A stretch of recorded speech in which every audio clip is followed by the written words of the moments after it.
Book 2 treats of the presentation of the Princess of Heaven in the temple, the favors she received at the hand of God,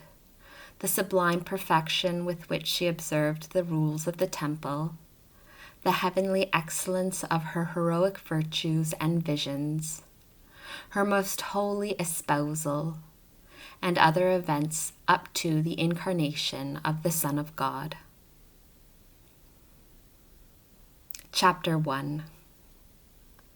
of the presentation of the Most Holy Mary in the temple at the age of 3 years.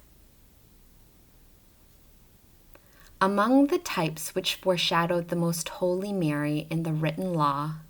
none was more expressive than the Ark of the Covenant, not only on account of the material of which it was constructed and its contents, but also on account of the purposes for which it served and the effects which the Lord wrought through it and in connection with it in the ancient synagogue. It was all a prototype of this lady and of what she was to do in the new church of the gospel. The incorruptible cedar of which it was made, not by chance but by divine disposition, typified clearly our mystical Ark Mary, free from the corruption of actual sin and from the secret worminess of original guilt, with its inseparable ferment of disorderly passions.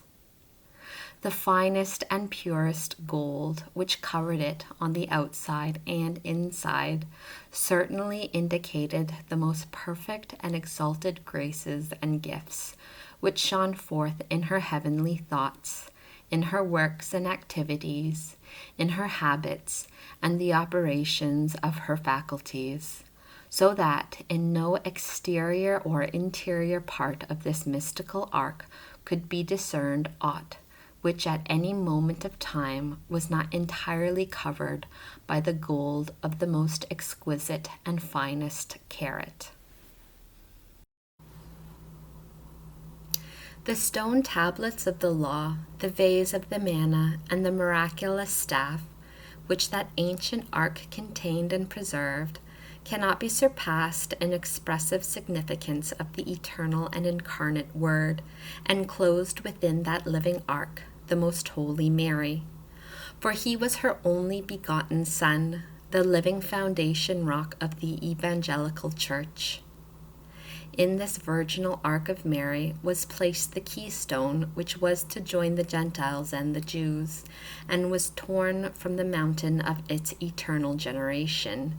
in order that on it might be written by the finger of God the new law of grace. Thus, in the old ark, Mary was foreshadowed as the great queen, who was to be the depositary of all that God provided and operated for his creatures. She also enclosed within herself the manna of the divinity and of grace,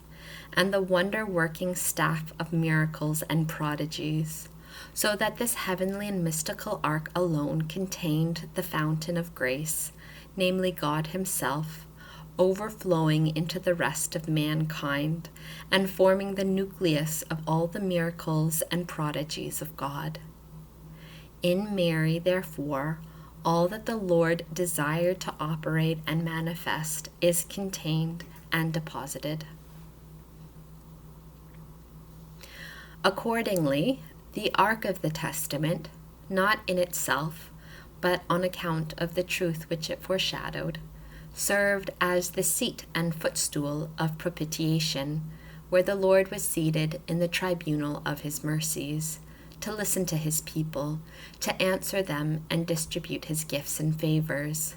For the ancient ark typified Most Holy Mary, the throne of grace and the true mystical propitiatory which he had expressly made for his indwelling. Thus it seems that the tribunal of the divine justice remains set up in God himself, while the propitiatory and the tribunal of his mercy was set up in Mary, in order that to her, as a throne of grace, we might approach in assured confidence to present our petitions for those benefits, graces, and mercies which outside of the Queen Mary are unheard of and unattainable by the human race. Such a sacred and mysterious ark, constructed by the hands of the Lord himself for his habitation, and as the propitiatory of his people, could not remain with propriety outside of his temple, where was preserved that other material ark, which was only a figure of this spiritual and true ark of the new covenant.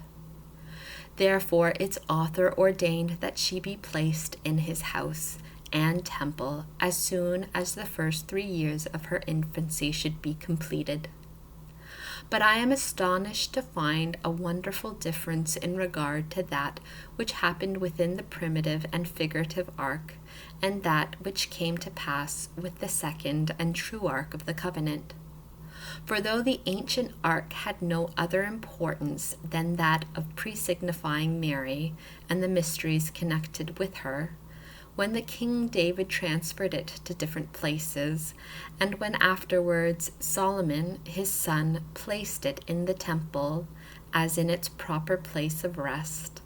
all was done with great festivities and rejoicings of that ancient people, as is shown by the solemn processions arranged by David from the house of Abinadab to the house of Obed-Edom, and thence to the tabernacle of Zion, his own city. Likewise, when Solomon transferred it from Zion to the new temple, which he had built as the house of God and of prayer by command of the Lord.